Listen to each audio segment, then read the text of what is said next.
see here. Make sure we have our little reader ready. Let's see, her mom is in this.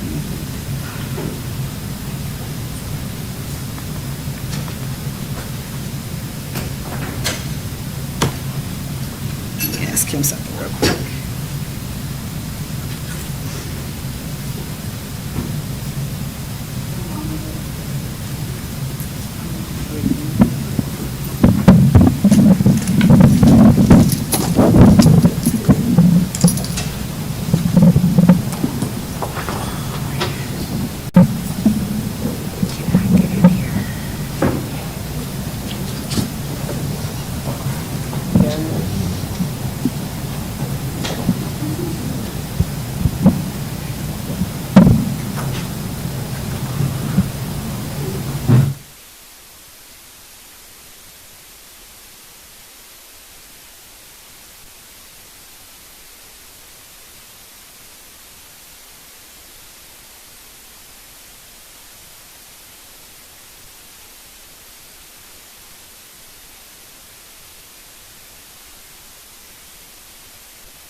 You ready? Okay. I'd like to call the June 3rd work session to order. This meeting is a meeting of the Board of Education in public for the purpose of conducting the school district's business and is not considered a public community meeting. Ms. Allen, will you please call the roll? Yes. Mr. Andrews? Yes. Mrs. Jeter Freeman? Yes. Ms. Moore? Yes. Mr. Scarce? Yes. And Mrs. Bozeman? Yes. Will you please join us in the Pledge of Allegiance? I pledge allegiance to the flag of the United States of America and to the republic for which it stands, one nation, under God, indivisible, with liberty and justice for all. I now need a motion to adopt the agenda as printed. So moved. I need a second. I'll say. It's been properly moved and seconded. Are there any additions? Yes. Okay. I would like to add for your information a change order for the flooring project at the middle school. Okay, and you would like to put that under superintendent? Yes, it can be L, under Superintendent. superintendent's report. Item L, Yeah, got all the way down to L. okay. And then we're going to also be adding an executive session at the end. And let's see here. Take a look at that real quick.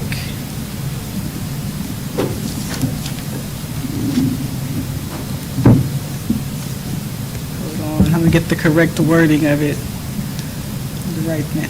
To consider the appointment, dismissal, promotion, demotion, or compensation of a public employee or official, or the investigation of charges or complaints against a public employee, official, licensee, or regulated individual per BOE Policy 0166 and ORC 121.22G1, official action may be taken, and we'll put that at the end. Are there any other changes or additions to the agenda? Hearing none, Ms. Allen, will you please call the roll? Yes, Mr. Scares, Yes. Mr. Andrews, Yes. Mrs. Jeter Freeman, Yes. Ms. Moore, Yes. and Mrs. Bozeman. Yes, the agenda is adopted with those additions. Now we will hear the mission statement, which will be read by Nia Goodwin from, well, she's moving actually from Westbrook Village to the middle school.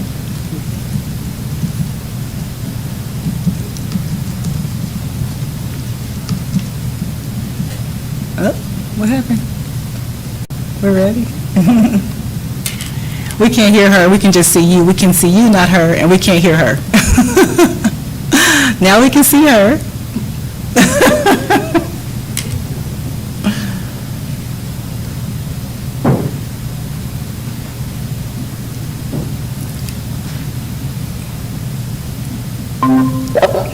Okay, there we go. Can you hear me? Yes, we can. We can see and hear you. Okay. The mission of the Trotwood-Madison City Schools is to educate students prepared for a global society to lifelong learning by guaranteeing facilitated community participation and stipulating. All right, yay, Mia! Great job. Thank you so much for reading that for us. We appreciate all of your hard work this year. Thank you. All right, moving on to our presentations. It looks like we have Jeff Nelson from the Future Ed Solutions Virtual Academy. Yes.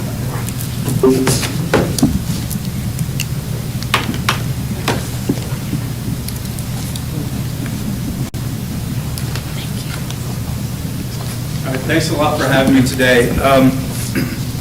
So I'm one of the co-owners of Future Ed Solutions. We are a little bit of who we are. We're educators with a vast bit of experience in online learning. I myself have been in education for 30 years now.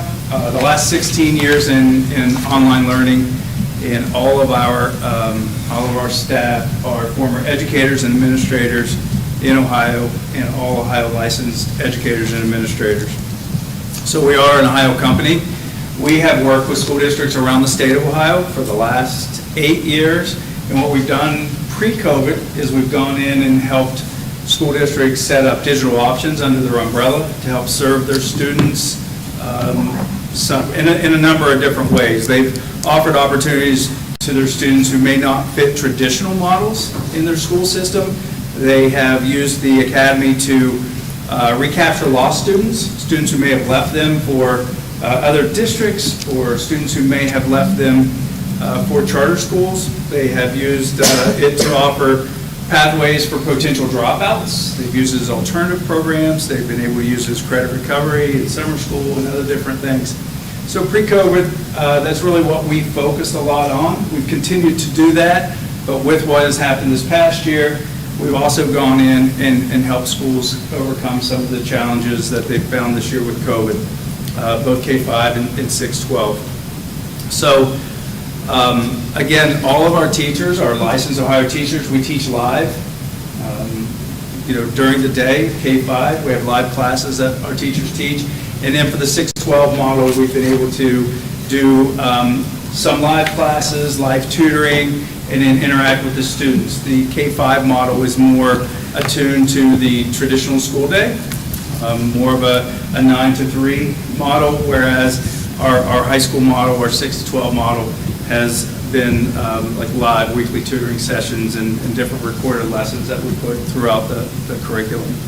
What we do when we come in and work with a school is we sit down and have a strategy session with the district, try to get an idea of what it is you're going to be looking for, what you're going to use the Digital Academy for, and then we'll strategize with the leadership and how to set that up.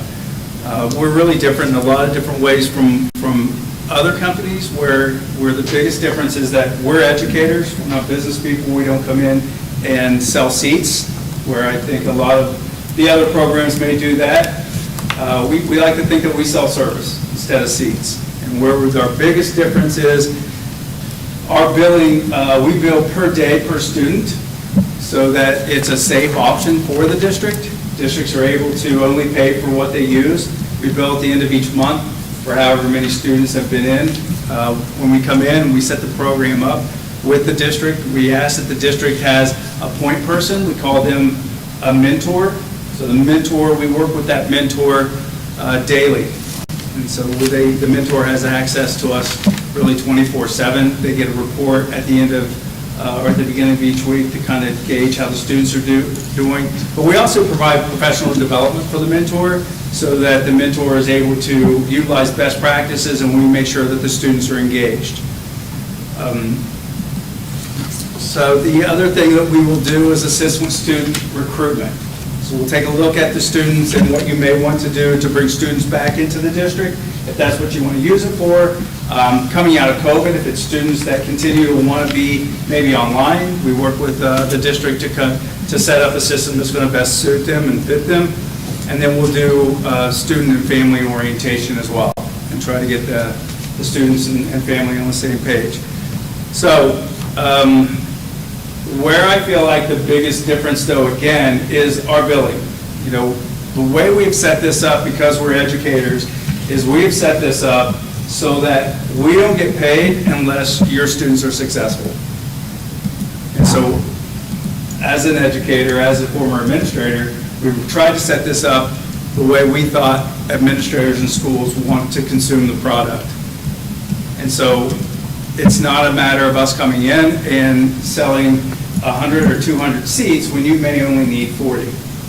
We know that a lot of the students who come through these digital academies tend to be transient, so they may only be in for 2 months. They only may be in for 2.5 months. Hopefully, we're able to give them some stability and help give them stability and get them back into the school district, because ultimately we feel like that's where they're going to perform the best, is in the building with the staff.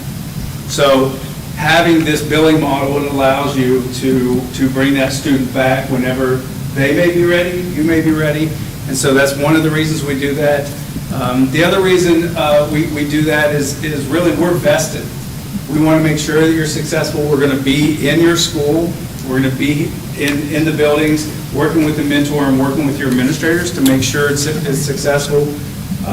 We're checking up on the students. We know how they're doing. Our teachers are going to be in constant communication with the mentors and the students to ensure that they're successful. So that is a little bit more, I guess, about us and how we're different.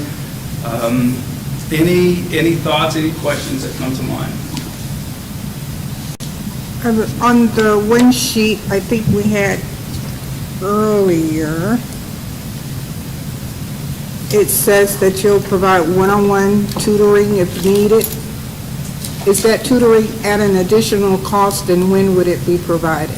No, it's a good question. It's not an additional cost, and that typically happens more with our 6 through 12 population. We find the K through 5 population tend to show up for the live classes during the day. Certainly, if they need that, we'll continue to do that. But that daily price covers unlimited classes for the students, licensed teaching, and anything else, and all the back and forth. It's not an additional cost for the tutoring. So it's not really tutoring, because if I'm reading this right, the 6 to 12 is asynchronous, so the students are learning at their own pace online at home. Am I Right. correct? So, yes and no. They are able to go on their own pace, but there is a suggested timeline that they need to follow, and that's one of the things when we'll come in and work with the mentor and make sure if we see students falling behind, or if the mentors see students falling behind, we'll work with them and give them, strategies or something that may help engage that student and keep them to a certain level. We certainly don't want students falling so far behind that it's going to be a challenge to catch up. We don't want to, we really don't want to create a situation where students are able to procrastinate and fall behind. We want them on a certain timeline. Now, certainly that's something, because they're going to continue to be Trotwood-Madison students, that's going to be something that you're going to monitor as well. Not, of course, not you, but the mentor and the school administrators. But we're going to work with them on where we feel like best practices say that they should be. And honestly, there are going to be some students that it may not be suited for, that they're learning, at home online. They may need to come back into the building. Certainly, if a student is not making adequate progress, then we don't want to create a situation that allows them to fall further behind.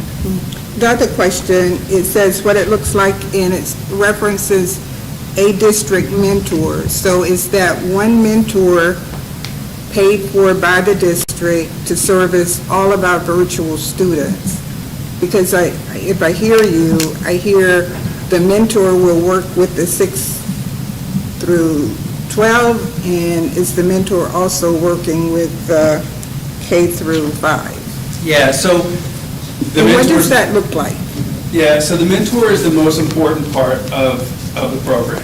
It really is going to be what drives the success of the program. So finding the right mentor, and we have a number of different resources I know I've shared with some staff here on job descriptions and things that you need to look for in a mentor.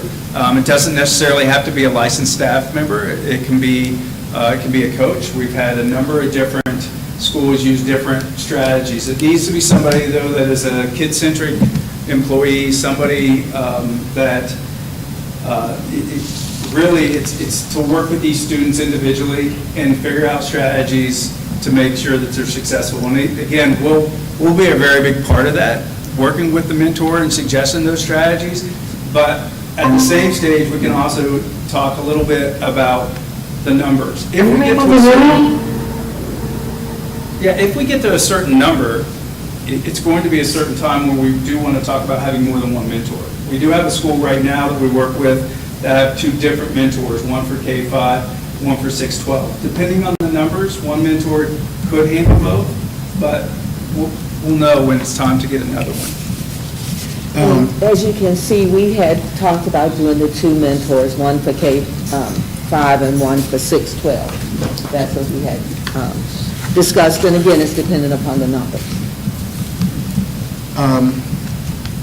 I can appreciate the fact that the mentors don't necessarily have to be licensed teachers. That is, for me, relatively significant.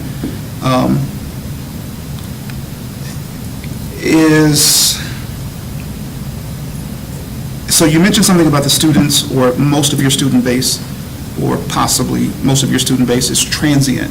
So I think our goal is not to recapture transient students, but to develop an actual academy where families are looking for a virtual academy. Right. That aren't necessarily. So is that something that you can provide as well, when the families the students aren't necessarily transient students? Yeah, absolutely. That's really what we did this year with most schools. I mean, that model is what I think everybody had to go to some extent this year with COVID. And so in the past, I think a lot of schools use it more as at risk, which is where we saw that transient nature. This year, as schools really needed that virtual option for students, it morphed a little bit into a more consistent group. And that's really more to the 6-12 age group. But I know that even with developing something that maybe your students would be interested in for this year, that are current Trotwood members, I know you also this year have almost 80 students that are going to some of the state virtual schools. And so I think this could be also a really good opportunity to try to invite some of them back into the district. And we have a very similar virtual model that they're doing currently. So look, whether it's Connections or virtual or Tracker or any of those programs. Thank you. Mr. Andrews? As I'm looking at your chart and you show success rates for other districts served, I'm noticing that in bold print, you are citing 80 to 90% success rate with effective mentoring.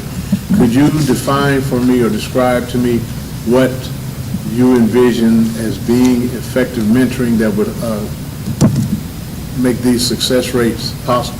Sure, and I'll even give you an example. I mean, we worked down in the Portsmouth area, which is a poverty-stricken area down there, and our program down there they had about a 91% success rate down there.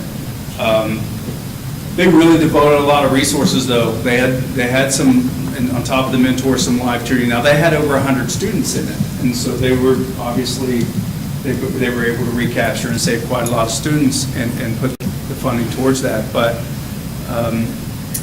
I think to me, what the effective, because we have programs with a lot of districts that run it different ways. I think to me, an effectiveness is making sure that there is some type of face-to-face with a student weekly.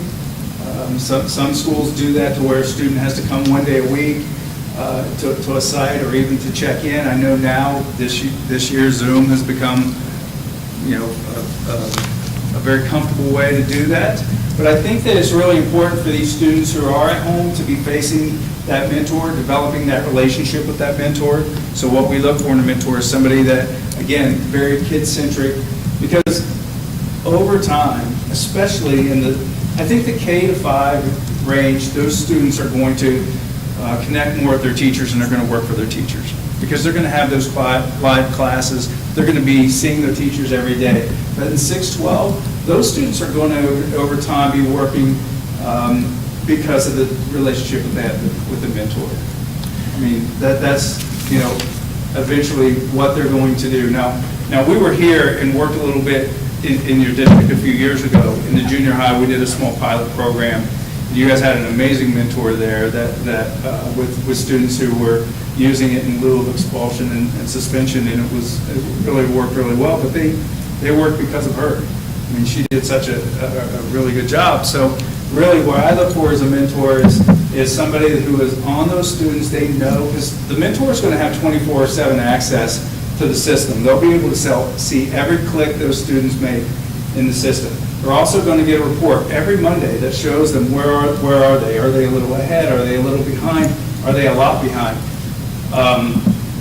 The mentor is in Jen Sherman's with me today. She runs Ohio and she will be on the phone with the mentor almost every single day. They know everything that's going on in that home. They know if the student's facing challenges, why might they be a week behind, 2 weeks behind. And then working with them with strategies on if they need to catch up, here's how to catch up.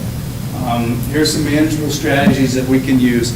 And we were just on the way over here talking to a mentor on the way over here because at 3:30, a student needed to know if he was going to have a good enough grade to be able to do graduation practice at 3:30 today. So we were on the phone with a mentor and with a teacher because we had to grade a few assignments out to see if this student was going to be able to practice graduation. So I think knowing those specific situations, knowing these students individually, and being able to prod them and push them and get them across the finish line, I mean, that's what I look for as an effective mentor that's going to make sure that the program's successful.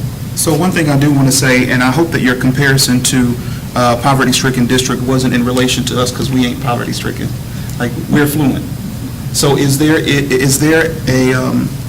districts that you work with that you can compare what it is you offer and how it is they do from a poverty-stricken district like the one you mentioned, and maybe a district like ourselves who don't have any type of poverty issues? Yeah, it wasn't a comparison at all. It's just when I look at success rate and I look at that area, and it's a pretty drug-influenced area down there with and everything, that it's probably of all of our districts, the most challenged area. So of all of our, I mean, it's probably one of the programs I'm most proud of, is just what a lot of those kids have had to overcome to make it. So that's really why I use that use that example. So, yeah, so I think that we have programs that kind of range all over the map.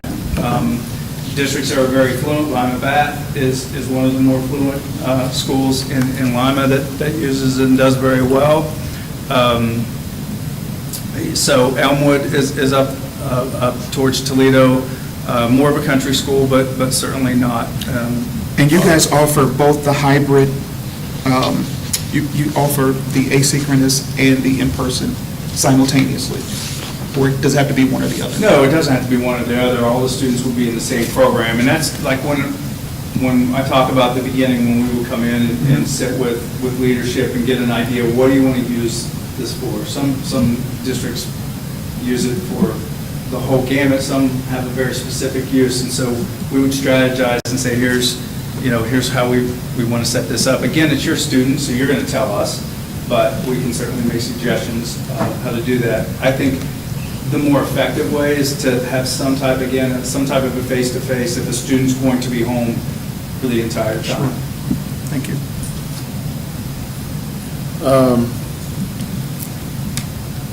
What would be your recommended ratio of between the number of students and mentors?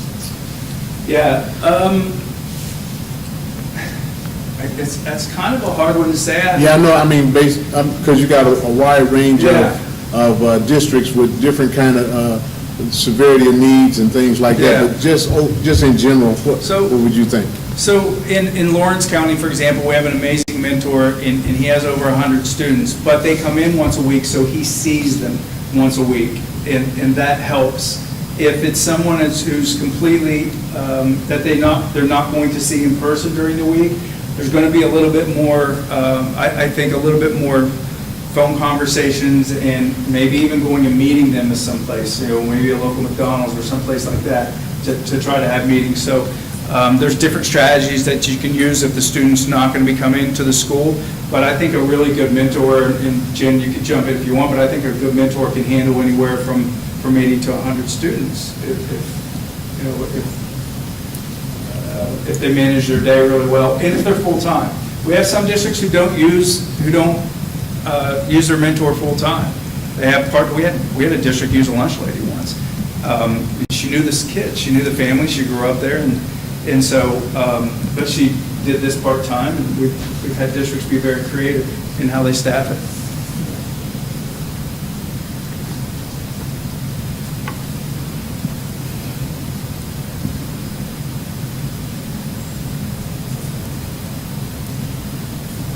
Any other questions, board? Thank you. Well, thanks for your time, I appreciate it. Thank you very much. Thank you. All right. I kind of want to go on record, regardless of who we use, whether they be Future Ed or Educare. I do like what he said about that individual not necessarily having to have a teacher's license, and I think that bears repeating. I would actually like to see this individual be a classified exempt individual, so they are not a part of the union. So I just need to make sure that that's on record, regardless of who we use. Thank you.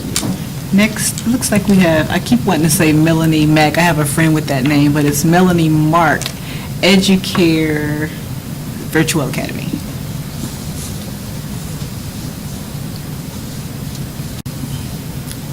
Melanie, can you hear us? again. Okay. All right, we're ready for you. Okay, great. Thanks so much for having me. I appreciate it. Appreciate your time. I'm going to share my screen with you.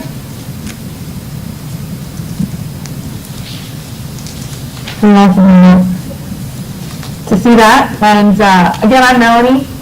Mark, I'm from Educare, and I'm going to just give you a brief little overview of Educare and particularly Founders Education, which is the provider that we're looking at for the program we're looking at. You know, Educare itself, we have been around for just about 20 years, delivering virtual education to K-12 schools really across the country. We are based out of Philadelphia, Pennsylvania, but like I said, we work with schools all over the country. The biggest thing about Educare is that we actually don't create or deliver any of the courses. What we do is we partner with about 40 different providers, which really just gives us access to over 5,000 courses now across various different subject areas. And the reason we've done that is, no one provider has just about everything. However, you'll see right under the Educare logo, I'm kind of circling here with my mouse, it's the Founders Education logo. They're the provider I'm going to focus on. They've become really a big key component provider for us for a lot of different reasons, from the programs they offer to their teacher access to their cost as well.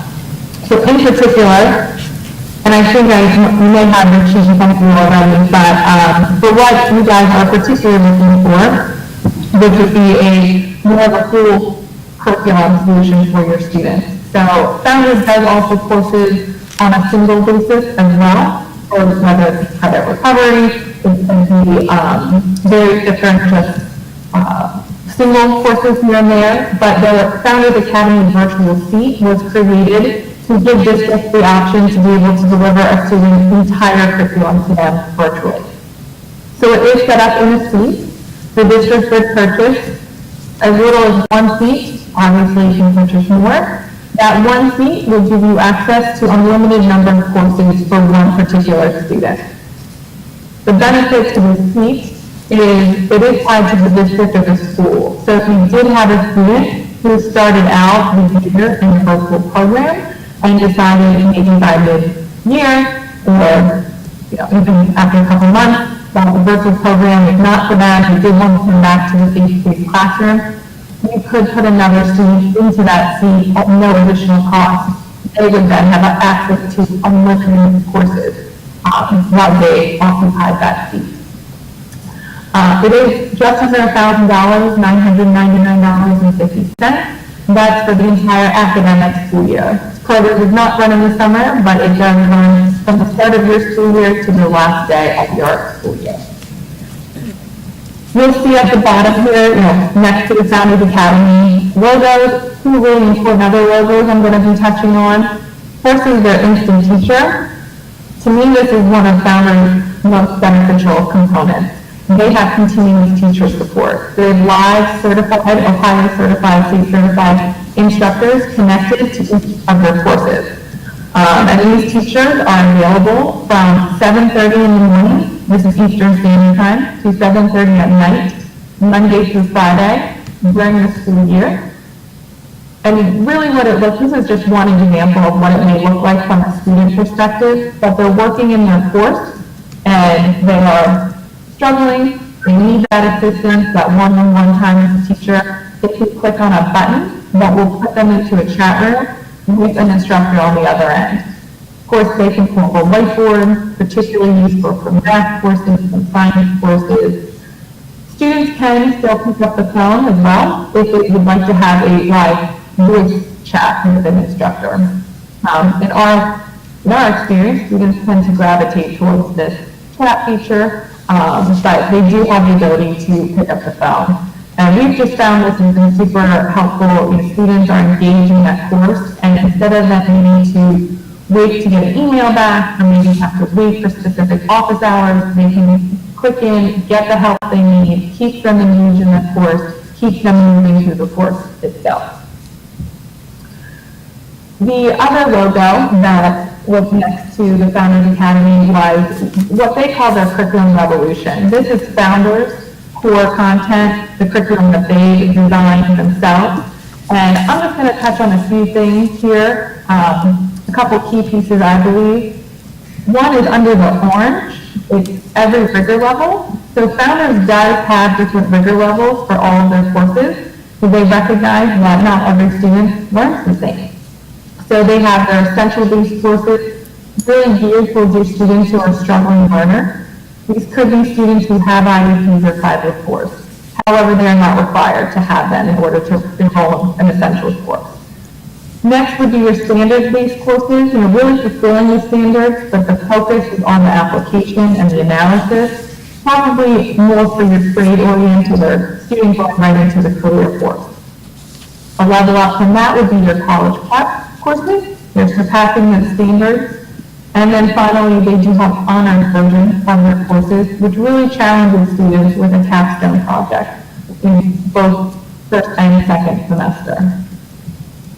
You'll see under the blue, the expansive subject area, just the various subject areas that are covered with this content itself. Really, all of your core graduation requirements, which also, and then of course include electives such as art, music, business, personal finance, Spanish, French, German, other ones such as psychology, sociology, economics, essentials of business is one I think I mentioned that. Of course, PE, health as well, all are encompassed within this Founders Academy program. On the other side of the page, the proven instructional method. This really focuses on the curriculum's research-based mastery framework. So each lesson does contain measurable student learning objectives and reflective questioning to really gauge a student's progress within the course itself. The main takeaway here is that there are a number of critical thinking aspects in the course, such as essays and discussion forums. They really promote interaction between the student and the online teacher. And these aren't multiple choice, they're not based on neat algorithm. Students are really submitting their actual work. The teacher is grading that, giving them feedback, and they have chances to resubmit for a higher grade as well. Under the purple, this talks about the different streamline administration, really focuses on how the curriculum preserves and strengthens its academic integrity. There's spaced lesson sequences, randomized testing. As I mentioned, students are given feedback as well. And I will mention, I mentioned the essential courses, which are geared towards your struggling learners, but Founders itself, as well as Educare, we do have a special education coordinator who could review a student's IEP or their 504 to see if there's other accommodations that could be met.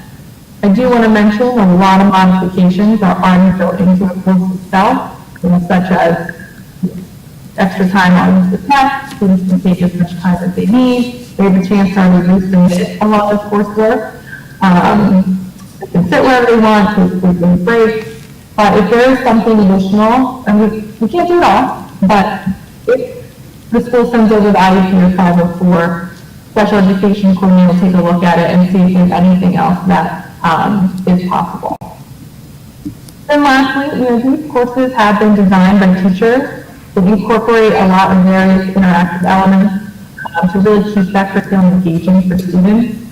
Less activities and lessons, different lab simulations and science courses, instructional videos in the math courses, and introductory tutorial videos to get students kicked off and so that they can progress through the course and navigate through that course on their own.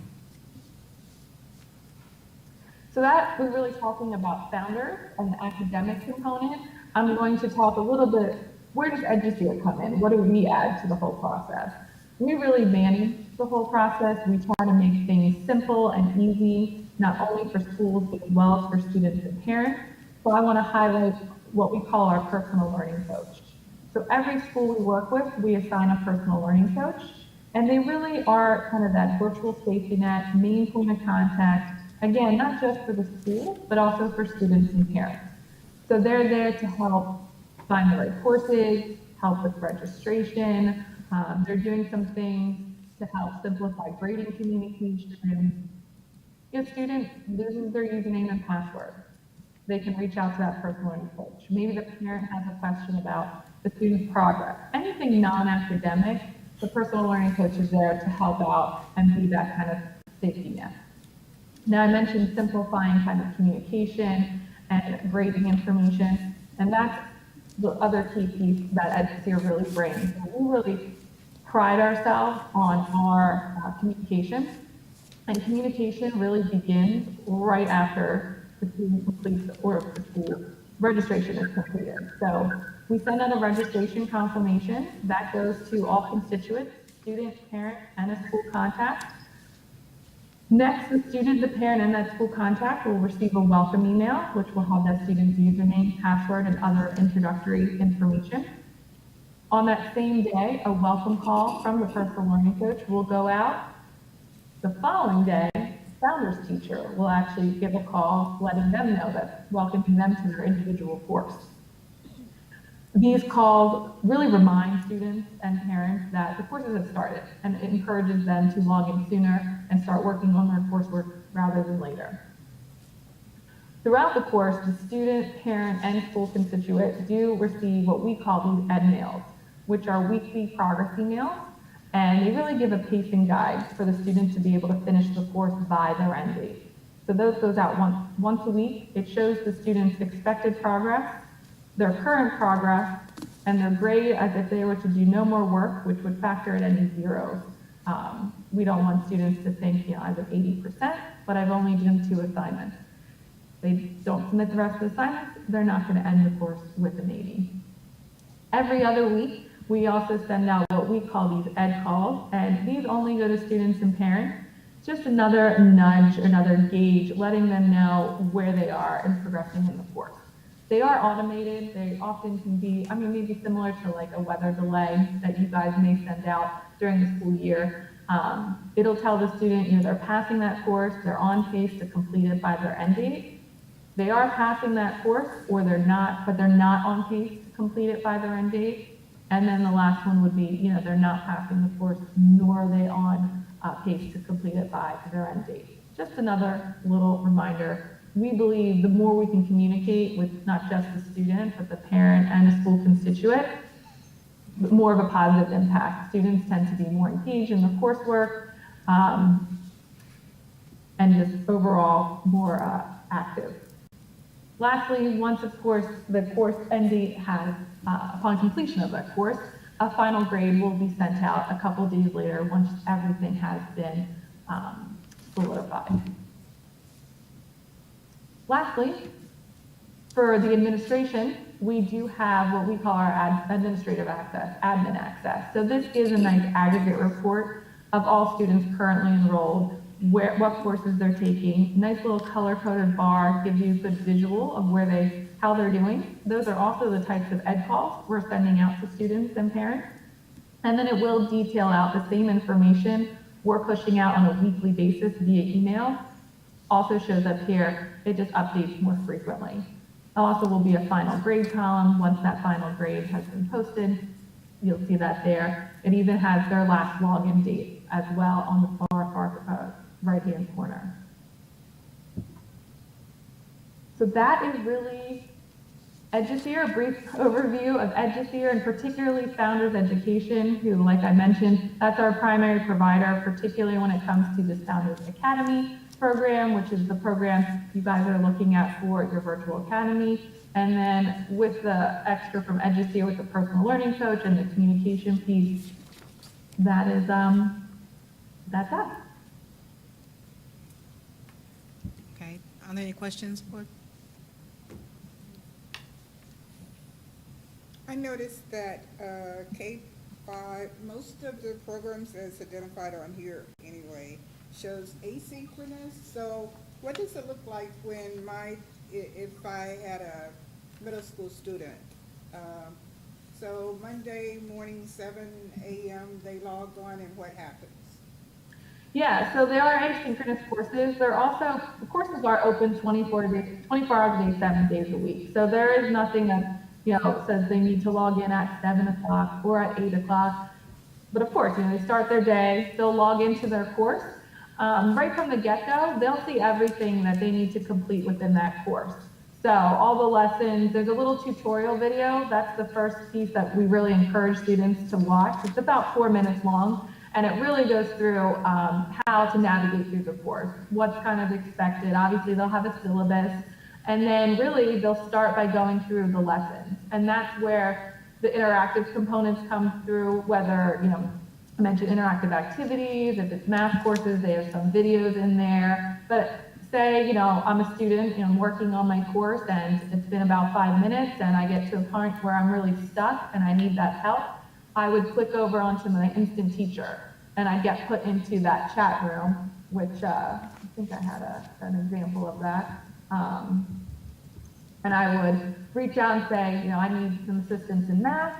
And then a math instructor would pull me into our own little chat room and we would go back and forth about that specific question that I had.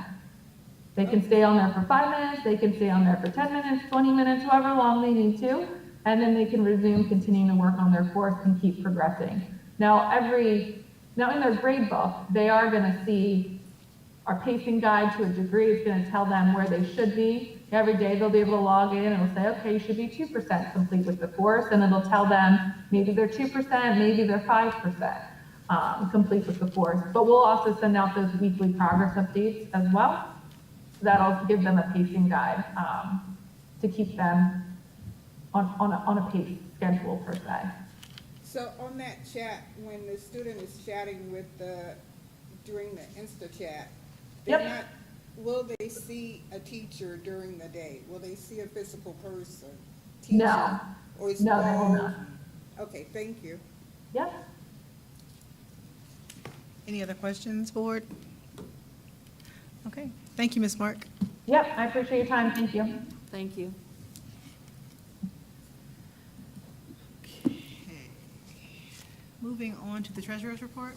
Yes, I have one item for information, and that is the approval of minutes for May 6th, 2021, May 19th, 2021, May 20th, 2021, May 25th, 2021, May 27th, 2021, and finally, May 29th, 2021. And again, that's just for information today. Is that May 13th or May 19th? May 13th. May 13th, okay.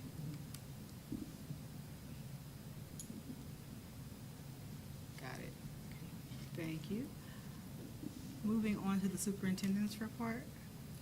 Yes, I have a lot of information tonight. Mhm. So A is approval of a student activity purpose statement and budget, and that is for Westbrook Village. Thank you. Okay, and then you have their sheet showing you their expenditures and their revenue, and they come within the $5,000 range.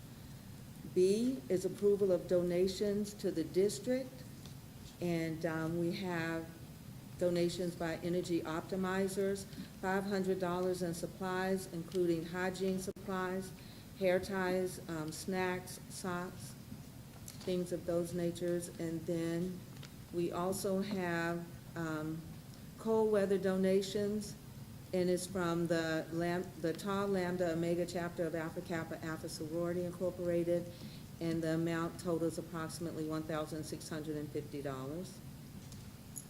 We also have PPE products from Lowe's Home Improvement that they would like to donate to us. And moving on to C, approval of donations to the athletic department. We have a $119 donation to our softball program from an individual donor, Brenda Paul. For D, and all of these, again, are just for information. Madison Park Elementary has received a check in the amount of $23.50, and that's for box tops for education.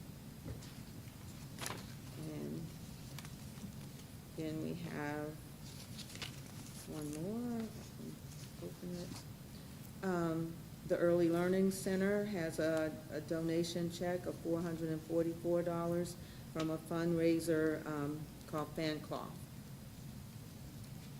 And that is that for the donations. On the donations, what kind of thank you do we send to the individuals and to the businesses? You know, you go in businesses and you see either a picture or a plaque from a school district, and I don't think I see enough from Trotwood to those businesses that are supporting us. And as I'm thinking of it, one of them is the donut shop that we have, because they were providing students that had, if the students brought in their report card, they gave them a free donut or something. So I think they're definitely in need of a plaque to go in there. And just to make sure we're not just sending a letter, but that we send some kind of plaque that says, thank you for supporting Trotwood Schools, or whatever it is you all think it should be. I know what you're saying. I've seen those same kind of things. Sometimes children will actually write thank yous, and you'll see those placed in businesses. I think that's very nice. I will pass that on to my buildings. Okay, and so now we're at approval of OHSAA resolution card, and that is a resolution saying that we will participate in the activities with OHSAA for the upcoming school year. And that will be, need to be read and signed and sent back, but that will be at the next meeting. G is approval of the Stepping Stones Group Service Agreement. This is for speech and language pathology. We pay $75.65 per hour for this service, and they don't go over 40 hours a week, but typically it's up to 35 hours a week, depending on our need with our kids. Are we changing the service? I know, I wasn't sure, but I thought we had speech from someone else last year. Well, we get speech probably from the ESC at Montgomery County ESC as well. What we're finding, I think, is that there are a lot of places having a hard time finding these services, so we've reached out to more places. So we would only enter into an agreement for a particular student if we had that student that needed the service. Okay, and I only say that because some students perhaps have had The same. the same one, and if that speech person is effective, and I would hate to see us moving, and I didn't know if we were moving for the cost, but thank you for explaining. It's because there's not enough. Right. So does that mean that we'll still use ESC? Yes. And this one is in addition to? And we have the contract actually, I believe, tonight for the ESC as well. But yes, so we still will be getting those services from there. And the next one is approval of Maxim Healthcare Educational Institution Staffing Agreement. Again, this is the same type of thing. It is for LPNs, RNs, SLPs, school psychs, special ed teachers. It's another opportunity if we have the need to have another organization that can help with the staffing. Okay. Next is approval of the district printing service contract, ProSource. Okay. Did I miss one? Yes, I did. Sorry. That was what I was just talking about. The Montgomery County, this is the Montgomery County contract with Trotwood-Madison. These are the services that we traditionally use, and it says on here, including but not limited to, and you can see there's a long list of services. This year, the cost associated with these services, if we were to use them all at the rate that they're here, is 1.9 million, 1.955, $440.70. Can we, Ms. So we've Allen, been billed, yes. I'm sorry. No, that's okay. Can we get the cost of what we paid for the services last year? Yes, I gave that last time, and I can send it again. Last Okay. meeting, I gave that, and it had all 3 years. It's okay, I'll go back through and look. Yeah, so that was It had the a hard current- copy sheet, yes, that I Okay. think it was on the 20th, Okay, on the 20th. So if you need, if you want me to send a hard copy, I can. okay, I can thank send you. it, I'll send it back to you. Okay. And I've already mentioned the printing services. So now we're at the, at K, which is approval of the personnel agenda. And so, again, this is for information. We have recommendation for the approval of the following new hire, one-year administrative contract. That's for a school psychologist. Then we have B1, which is recommendation for the following certified resignations. B2, recommendation for the following certified additional assignments for the 2021 school year. I have added information to this, and if you still have questions, when I can answer those, hopefully. Okay. Then we have C1, recommendation for the approval of the following classified new hires for the 21-22 school year. C2, the recommendation for approval of the following postseason supplemental for the 2021 school year. We have a D1, recommendation for approval of the following certified secondary summer school positions. D2, recommendation for approval of the following classified summer substitute positions. D3, recommendation for approval of the following classified summer positions. And then recommendation for approval of the following summer bus washers. Bus washers? I have a question. I just don't want it to get, it's not mentioned, but I've been thinking about it, and I don't want it to get lost in the sauce. What about, we were supposed to look over those supplemental positions. Have we already missed that? We didn't ever get back to that, and I don't know if it's because we just had so much of everything else going on or what, but we were gonna, board, remember that we were gonna look over those? Yeah, I thought maybe at the retreat, that might be something That that we she can- could bring to the So we need retreat, to make sure we get the that. supplementals, Yeah, yeah. right. Okay. And have we always had bus washers? I mean, I've never, I don't, have we? Okay.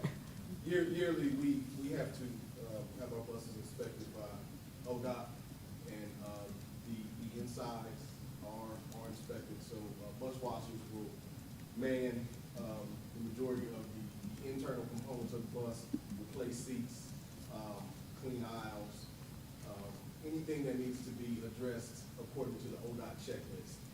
And once ODOT comes in and approves the bus, inspects the bus, then they will also come back and address any areas that need to be fixed. So it's more of a Maintenance kind of thing, huh? It would be considered light maintenance, but in the contract, it refers to them as bus washers.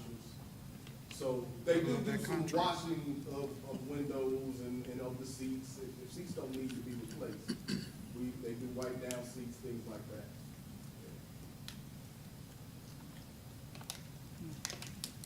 Okay, and then L is what I hand walked in. So this is, wait a minute, I'm sorry. Requesting board approval for additional materials needed to complete the middle school flooring project for this summer. This is for action. That's the pleasure for it. I don't remember how it was presented. Was it presented? I think it was presented as information. Information. Yeah. Okay. It does not go outside of the approved amount for getting this, the flooring done. This is just something that came up that we realized needed to be done, but it's still within what you've already approved, so really it's information. It's not really in addition to what we've gotten approved. You're just telling us there's an extra $56,000 that you need to spend. We're Right. just telling you that, yeah, there was like a difference in the way things were measured. Okay. Yeah, unfortunately, during the time that I was out, I did not get a chance to review the contract, but we noticed that there was a significant difference between the ELC project scope and the scope of the middle school. Once I got back and I was able to review, we realized it was about 20,000 square feet that we did not, that was not measured correctly by the foreign company. So we came back, because we had already worked through this process, they agreed to not charge us any additional labor for that, just materials and freight. Okay. That's what that cost. Thank you. And that's all I have. Any other questions, board, about the personnel agenda? Well, any of it, I guess. All of these, however many superintendent items. Okay, moving on to discussion items, the first of which is the board retreat. Yes. Madam President, I have something. Yes, sorry, I didn't see your hand. No, it's okay, because I kind of got it with on the item B, the, excuse me, approval of donations to the district. Yes. Ms. Jeter Freeman had made a suggestion, and I would like to kind of piggyback on that. And I would like to see not the individual school that was a recipient, but on behalf of the district, I would like to see something go out to the donors, whether it be, and depending on the donor or that kind of thing, maybe some type of a plaque or I would say a framed, maybe embossed with the date type of a certificate to recognize donors that contribute to any of the buildings. I would like to see something on behalf of the entire district go out to recognize those entities or individuals. And then if the individual school does something that's nice too. I think as a district ought to recognize. Thank you. So like a standardized thing from the district, and then if the school's gonna have the students send out something, that's on Yes. them, but Yes. like one standard thing that goes out from the district, like a small plaque or something, okay.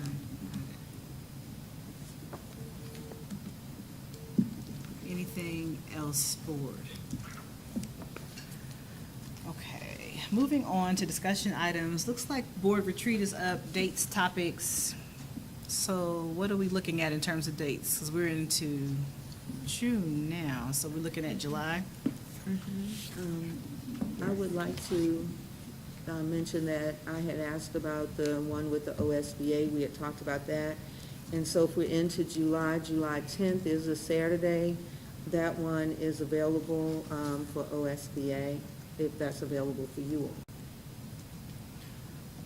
I would be okay with that. I would want to see what, because we never really got, you and I didn't get a chance to really talk about it. I would want to see exactly what Steve Horton would be talking about, because he would be the one facilitating, you're saying, right? Yes. So I want to Yes. see what he's talking about, how long, because we also have some board items that we need to really Yeah. get into. We do, and On that day. typically when I do those kind of retreats, the board champions that. I mean, like, we tell Steve what we feel is necessary. Superintendent has input as well.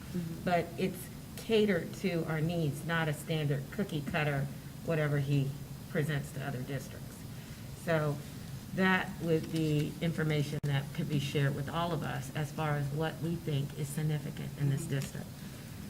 In addition to creating our own board retreat agenda. Right, so we can talk about a date, I guess first, if June 10th works, that could be fine, but definitely what June 10th topics. is a Thursday. Yeah. I'm sorry, July 10th, I'm sorry. July. And some of the stuff that we need to kind of talk about Yeah. is coming up. We're looking into July, so it's coming up pretty quickly. He did have June 26th as available as well. I won't be available. That's a I'm not Saturday. available either Okay. for any Saturdays. What's July 10th looking like? You out of town? Aren't you going out of town sometime soon? On vacation? Okay. No, that's not till the end of July. Oh, okay. Are you gonna be out of town? Oh. When does the remote end? When does remote end, like the remote virtual meetings? June, Oh, July 1st, I think. July June 1st. 30th, July, Oh, it's- effective July 1st. So remote It ends June meetings. 30th. That's what I in- sent out to you guys, and it had effective July 1st. The online is no longer I'm good, available Myra. for board meetings. For the 10th of July. So July 10th, okay. Jeter Freeman, what? Does that work? Mr. Andrews, is that okay, July 10th? Looks like I don't have anything that day either, so we can look at July 10th as a date. And then we can talk about some time, I can see what we might want to talk about, and what Steve can actually present. But I know I want to talk about the supplementals. Is that, because I don't want to get too late in the Yeah. year for that. What I typically used to do is, when we create the board agenda, I want feedback from all the board members. I know Mr. Andrews in the past has submitted pretty significant pieces of information for review. And then we all bring those pieces of information together and we kind of review them, look them over and see how we can fit things in, or at least address them. So supplementals, absolutely, because we are not going to start the school year with all those supplementals being, presented, and we've not had a chance to review the effectiveness or decide if we even want to keep them.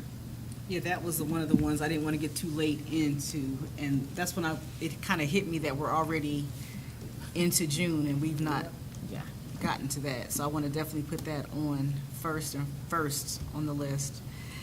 Ms. Jeter Freeman, what did you, and I know you said something last week, and and I have already forgotten what you said you wanted to talk about at an upcoming retreat. And normally I'm pretty good at remembering stuff It's like okay, that. because I don't remember either. Normally I'm really good at that kind of thing, but Yeah, my mind this week has been slipping. yeah. I cannot quite remember, but I know we want to talk about some board and superintendent relations. I know that's Yeah. one for And sure. then I think, Duties. Yeah, and then maybe if we all submit some suggestions, this is what you can articulate to Steve, this is what we want to hit on. Okay, so let's do that. Today's the 3rd, so what can I get, you want a week to kind of put that stuff together, and then that way I can talk to Steve. So we're looking at June 10th. July. July. No, June 10th to get your questions and what Oh. you want. What To day? you. Yeah. And then I can then articulate those. So that would be, also Dr. Cosby, Okay. what you would want to talk about as well. And then I can compile those and get those sent, see what we can come up with. So June 10th would be your, what you would like to discuss. And I'll put something together and see what Steve can come up with. And that's pretty good, 'cause that's a month ahead, so that's good timing for us. And what else do we have down for that? We said days, topics, okay, et cetera. All right. Anything else about that board retreat? Board? Make sure there's breakfast, What's it again? board lunch. That's et cetera as food? Yes. What are we looking at for the times, Madam sorry. President? What are we looking at for the time? 9 to, I'm thinking 9 to 1 maybe? Yeah. Yeah. Okay. So would we split that up? We would have Steve for a portion of it, and so do the board want we want our time at the end after Steve? I would say have him first. Yeah, because that way he can get on the road. Yeah, I would say have him early.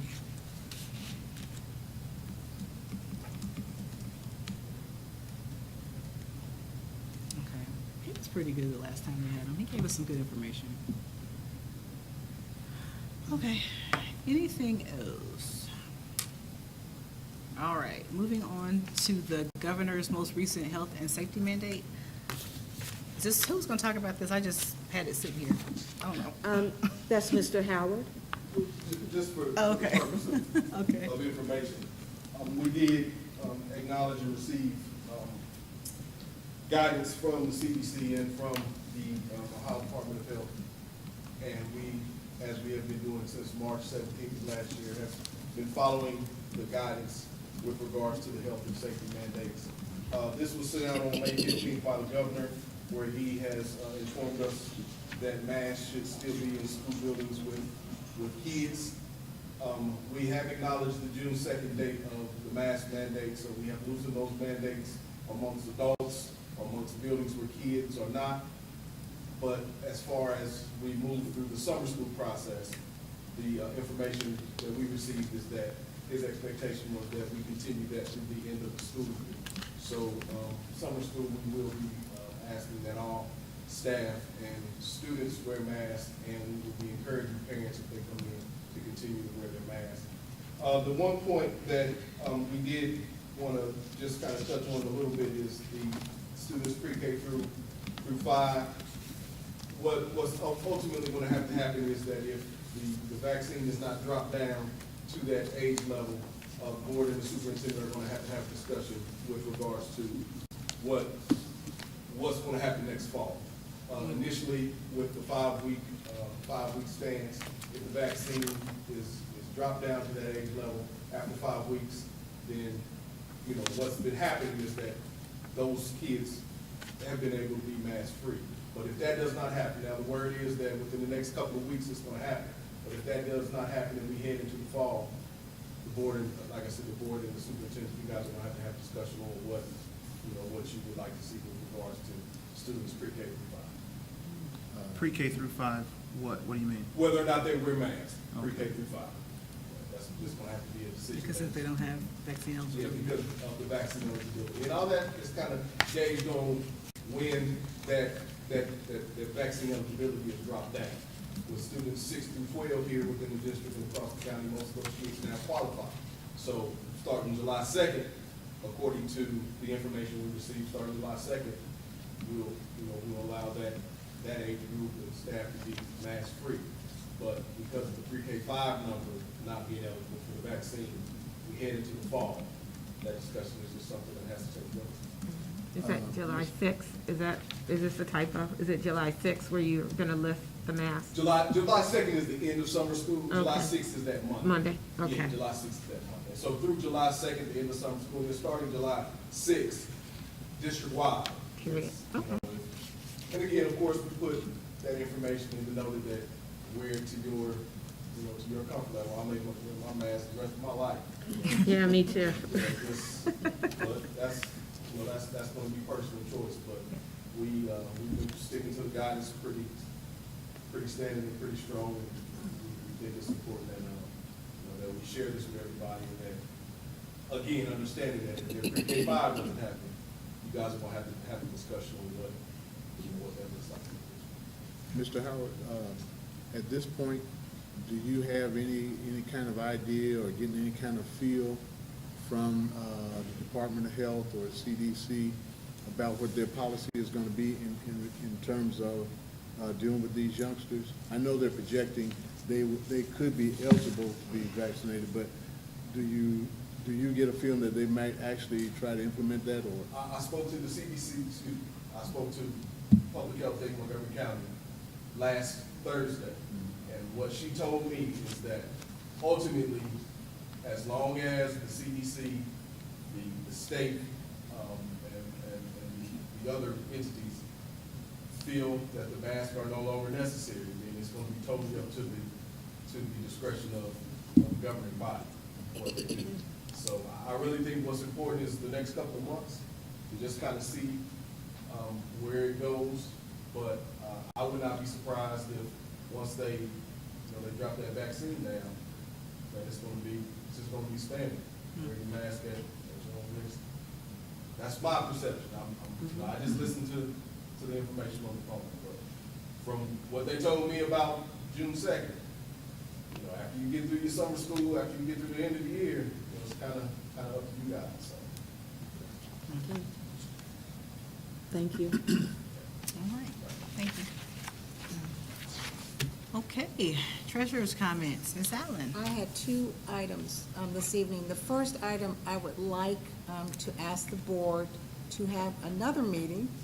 The last Thursday of the month, which would be June 24th, for our financial year-end meeting that we have every year. And then I have to have it because we close down the system and all the numbers, we crunch them very quickly so that it encompasses the whole year. And you guys have to just approve any appropriation, amended appropriation, any transfers, and the advances. Those are the three items, and usually the meeting lasts 10, 15 minutes at most. So I'm just wondering if we could put that on our schedule as well. So you're looking at Thursday, June 24th? Yes. And that can still be virtual, right?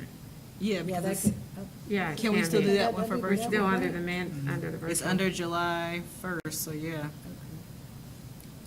That would be awesome. Yeah, it's 10 minutes. I mean, it's only a short meeting. It's Can 10 we do it in the minutes. morning?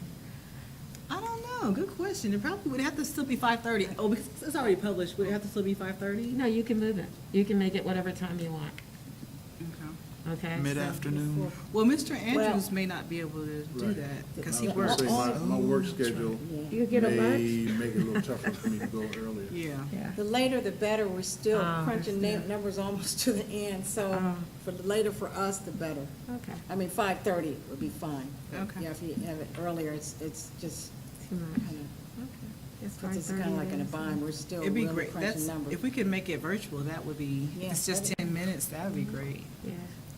So could we do like 6 or Can we 5:30? do We it can- early, because I have something I have to do in the evenings, and the later we 5:30? push it back, I have to be somewhere. So by 5:30 would 6:15. not be a good time? Well, 5:30 is good. If we do it at 5:30, that's Like right at perfect. 5:30 to That's good. 5:40 or Yes. something? Yes. Yeah, okay. That'd be Thank you. great. Okay, thank you. And then the second thing, I'm not sure if Dr. Cosper is going to say this, but me as the track buff, we did have, you were? No, I was Oh, gonna, okay. I was gonna remind you if Oh, you okay. didn't say it. So we did have two young ladies to qualify for the state. They will be running tomorrow at 2 o'clock, running finals at Hillary Darby High School. Their names are Erin Starks. I think Erin actually won the 100-meter hurdles. And I think, if I'm not mistaken, Kayla Houston got 4th, if I'm not mistaken. So they will be representing Trotwood-Madison. So I plan to attend and see them tomorrow, and hopefully they will then come out of the prelims on Semis. Friday and run for finals on Saturday. Okay.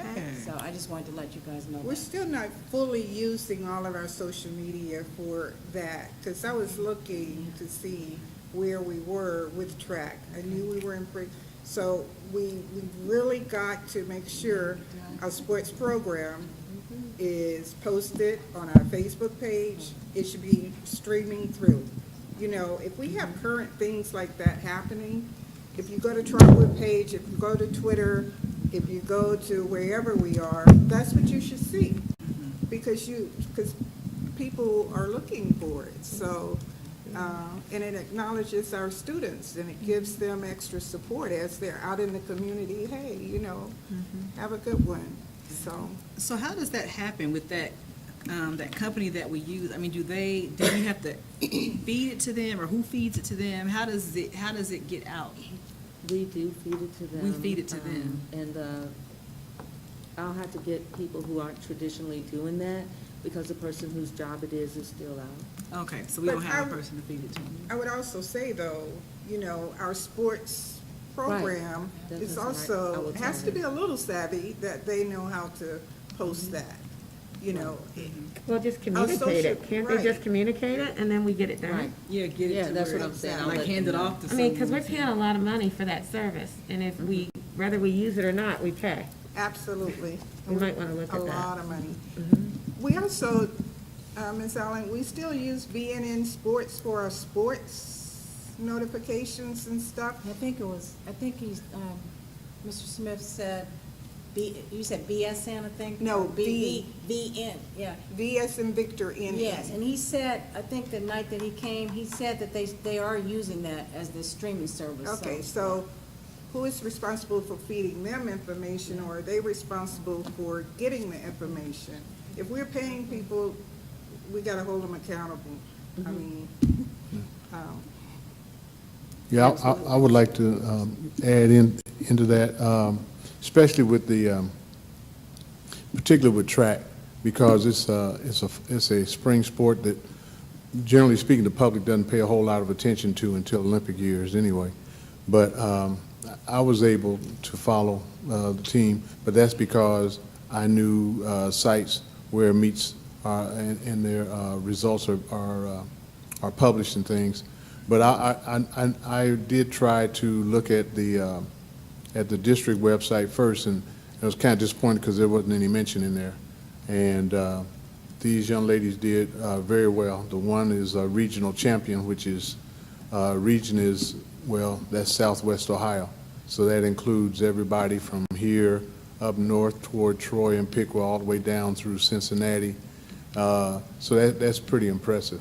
And for them to kind of go unnoticed, especially with the lack of coverage now of any of the local sports, by and large, by the Dayton Daily News. You just don't have any way of finding out if you don't know about these other sites where the results and things are published. So it is important for those things, in terms of those venues, to have a more aggressive and constantly updated site on our website. And that's going to be particularly acute, I think, with football this year. Simply because of the fact that we're independent. Before, if you couldn't find anything through the Trotwood source, you could go to the GWOC. And since we're not in there anymore, we're going to have to either adopt their format or something like that to update those things. I think we've talked about it several times about having students take an active role in this, and I don't know, it just kind of falls on, I don't know whose ears, I guess no one's, but we keep talking about, really, students are the ones who are savvy in social media and, handing it off to students, and they can make it happen for us. But So when we look at the different supplementals and clubs, maybe that's when we want. Maybe we want a social media for students that, they're in charge of reporting the news through all of our outlets, and we pay them and drop our company that we're paying a whole lot of money for. Absolutely. Yeah, I like that idea. I would love to do Madam that. President, maybe we can have those students and acknowledge them and give them some sort of recognition Absolutely. at our meeting. Ms. Moore, could you repeat that? Oh, I said, piggybacking on your idea along the lines of celebrating these students, have them come to a board meeting and acknowledge them publicly and give them some sort of plaque, some sort of, Something, yeah. something to recognize them. Certification, certificate. I'm thinking something nice, though, because Oh, that's yeah, a very huge definitely. achievement. So not just a piece of paper. Right. Yeah, something framed, maybe, or made. Good idea. Ms. Allen sent us something, and while we're under her comments, I just kind of want to touch on it because I did have one question about the email. So for probably the 4 years I've been on board, at this point, I've been saying we have to be competitive with not just other districts, but charter schools and community schools. And Ms. Allen helped me understand this. So the legislation coming down says establishes a direct funding mechanism for students enrolled in community schools, STEM schools, and non-public schools through a voucher program. So that means that the local school district would no longer be a pass-through? Right, so right now, we have $5.2 million that comes through our, that we pay out. We get the money for the student, but we have to pay it out 5.2. That takes away all of that. I don't have to worry about that transfer anymore. They'll go right to the student, wherever the students go. So that doesn't pass through our district, and that's what a lot of individuals have been advocating for years. Right, and so while there have been some that have been advocating for it, what I've been saying is if the state finds a way to not have to pass public money through public bodies and send it directly to the community schools, we have even more competition with our local charter schools and other schools, because now they don't really need us at all, if that makes any sense. It also, it expands the Ed Choice eligibility. It increases the Ed Choice voucher for K through 8 and 9 through 12 students, and removes the geographic restrictions on where new community schools can be created. Now, we can act like public school has a monopoly on the game if we want to still, but we don't. And unless we are competitive and forward-thinking, I don't know, like the writing's on the wall. I don't really know how else to say it, but I wanted to kind of, touch on those things. And they have extended the prohibition on new academic distress commissions. And Lorraine City Schools is going to be relieved from oversight of its academic distress commission. So That was just- in what, that was, when was? Mhm. Oh, I didn't- So I just wanted to kind of mention those things. So what, did they improve to a point where they're out of that, or did something I don't know if legislation they change? necessarily improved to get out of it, or the state just recognized, like we had been saying, that the Academic Distress Commission, in the way that it was created or formed, is ineffective. So I'm sure there's going to be something that replaces it, but as of right now, they're going to be free to be free from it. So Good for them. That's a great, that's a great. Something to think about in terms of being creative and thinking outside of what we've been doing. thank you. Anything else, Ms. Allen? No, that was all that I had. Thank you. Thank you, ma'am. Dr. Cosby, superintendent comments? Yes, I just wanted to say, so that it's said in public, good job to Nia Goodwin. She did a really good job. And I did want to let you all know that we've had our first conversation about how we're going to use or discuss using the ESSER money, which is, required by that grant to do. And also I'm planning to hold 2 town halls, one for staff, community, and board members are invited to either of these 2 that you would like to participate in, but the second one will be for students. And I just sort of set them aside so that they would have the opportunity and we would hear their voices. Right now, I'm looking at June 8th because we actually have to have that plan developed by, I believe it's June 24th. Another thing that has come up as a thought as to how to do this, a lot of us have put a lot of time into the recovery plan that we just had to do recently, so we may have the opportunity to sort of use some of that as well because it wasn't already, taken care of and done. So we do plan to gather the information, and hopefully we'll get some, ideas from the students and from the community and staff as to what they would like to see us do with it. That's all What I have. time is that on June 8th? Is Right that the now, first I'm one? looking at June 8th for staff, community, and board from 5 to 6, and then for students from 4 to 4:45. Where's that going to be? It'll be a town hall done virtually. Yeah. So it'll start at 4. Yes, it would start with the students at 4. Via our YouTube page? Yeah, I believe, I have to get with technology. I actually just, like we did it before, I believe that was on YouTube. Yes. Dr. Cosby, what was the community's time? 5 to 6. 5 to 6. Good, thank you. Well, I figured it wouldn't run See, into that's something we dinner should have with on our people. That's webpage. why I didn't go later on that one. Okay, that's something that should be on, the webpage. on our- Yeah, yes, today was the day that I was trying to determine the date, realizing when it had to be Okay. done. So it'll be highly advertised.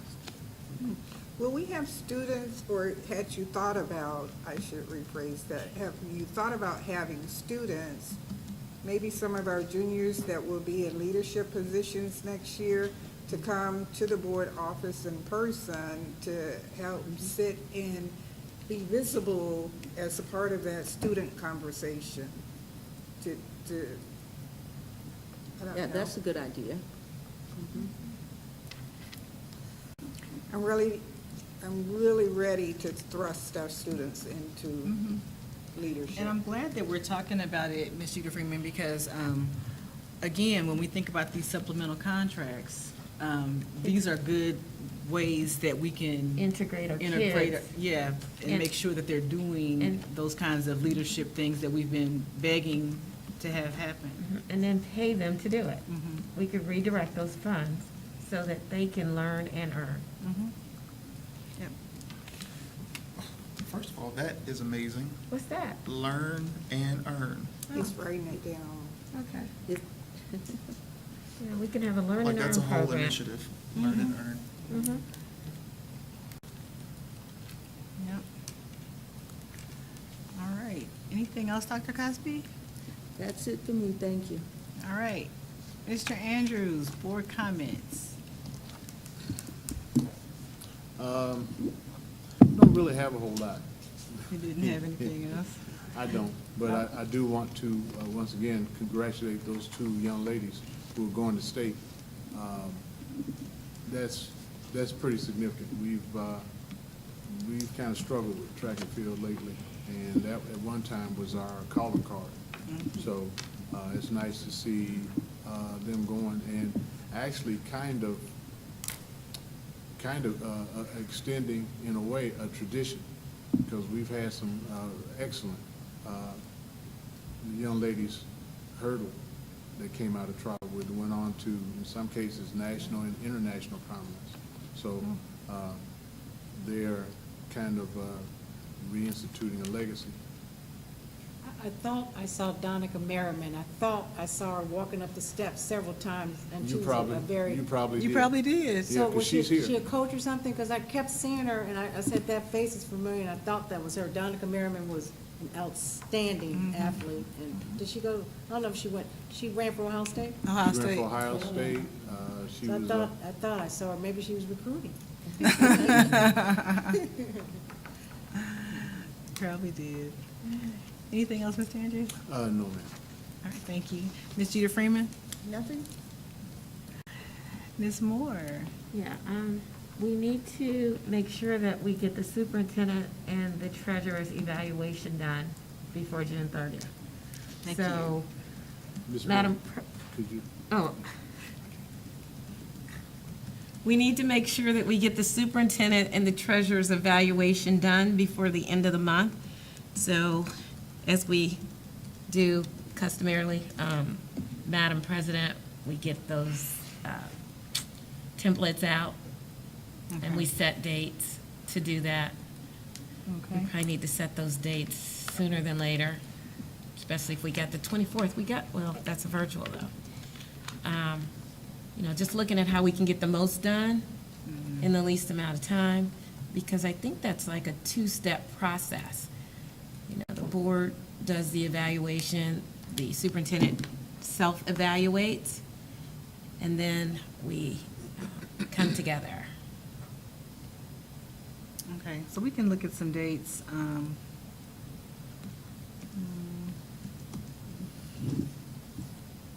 Because normally we've kind of done it, it wasn't necessarily on a board meeting day, we've done it on Yeah. other days too. So we can Mhm, kind we of have. play around with some other days. 'Cause we Okay. can even do it like on a Tuesday, Thursday, or something like that. So we can kind of play around with some dates, but keep it in mind. We have to just kind of keep thinking about it, keep it in the forefront. Maybe Let me maybe get the send template over out. some dates. Send out the template And send out ask, the or dates. just board consensus, what Tuesday, Thursday looks good, if that's what we're gonna do. Yeah, and then we can just. We can get it scheduled Get it and scheduled. get it done.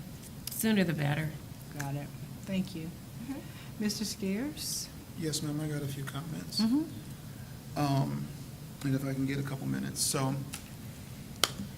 over the past couple months, maybe a couple weeks rather, the board has been receiving emails from employees in our district. And I just kind of want to use this as an opportunity to kind of clarify some things. If staff has issue with what is going on regarding their employment, I want to go on record in saying that your first point of contact should always be the superintendent. Like, you shouldn't feel necessary to step over the superintendent and contact the Board of Education. While it is in your right to do so, or to come to a public meeting and use your comment time to say whatever you want to say, just like any other community member. I do want to be certain that if you have grievance with something that is going on regarding employment, then your first point of contact should be the superintendent. With that being said, I do want to at least acknowledge those individuals who could be watching, or maybe that might go back to watch, that I don't speak for any other board member. I've received your emails. And let me kind of give you a brief synopsis of how this might work. If you are an employee in our district, and maybe you receive something, and we can talk about this openly, because I'm not going to mention any names or anything like that.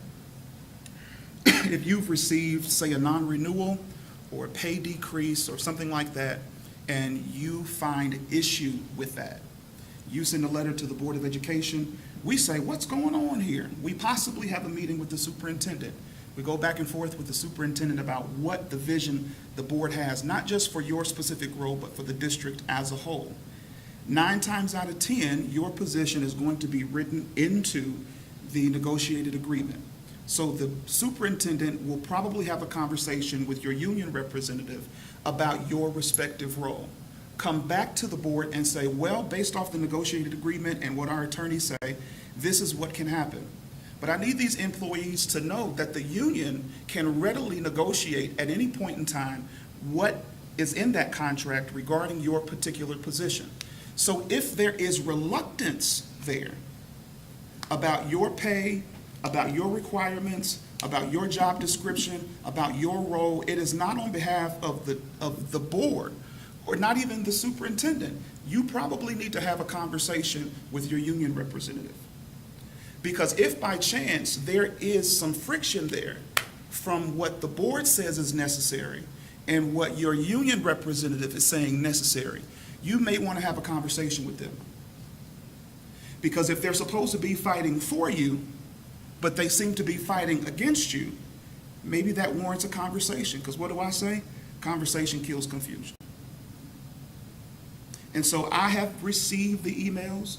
If, I don't respond to them outside of, hey, thank you for your correspondence, thank you for your email, but I just want those to understand who might be listening or who may want to come back and listen, you probably need to talk to your union representative.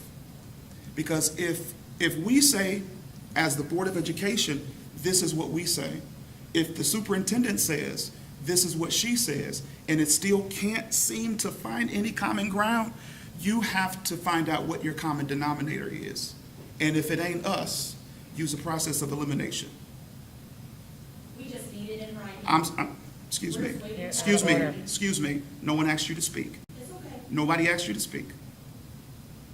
So you might need to find out what the common denominator is, right? So if you have questions, go first to your union representative and ask them what the issue is. Why can't we seem to find resolution there? What seems to be the problem? Anything else, Mr. Scarce? No, ma'am, thank you. Thank you. And me, I don't think I have any further comments. I think everything has been said this evening. We do have an executive session that we're going to go into. So let me get that verbiage so that I can properly say that. We are now going to adjourn into executive session to consider the appointment, dismissal, promotion, demotion, or compensation of a public employee or official, or the investigation of charges or complaints against a public employee, official, licensee, or regulated individual per BOE Policy 0166 and ORC 121.22G1, and official action may be taken. Do I have a motion? So, Is it seconded? I'll second. It's been properly moved and seconded. Ms. Allen, will you please call the roll? Yes, Mr. Scarce, yes. Mrs. Jeter Freeman, Yes. Mr. Andrews, Yes. Ms. Moore, Yes. and Mrs. Bozeman.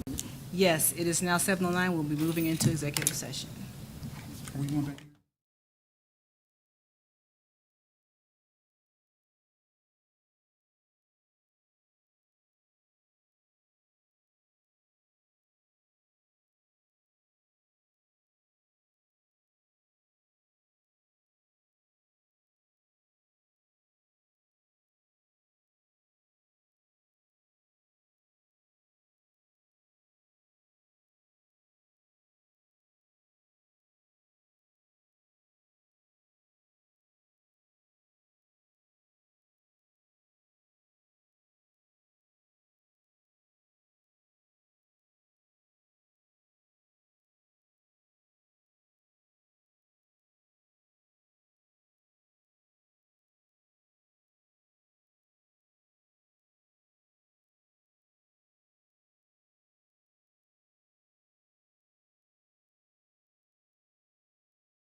Second?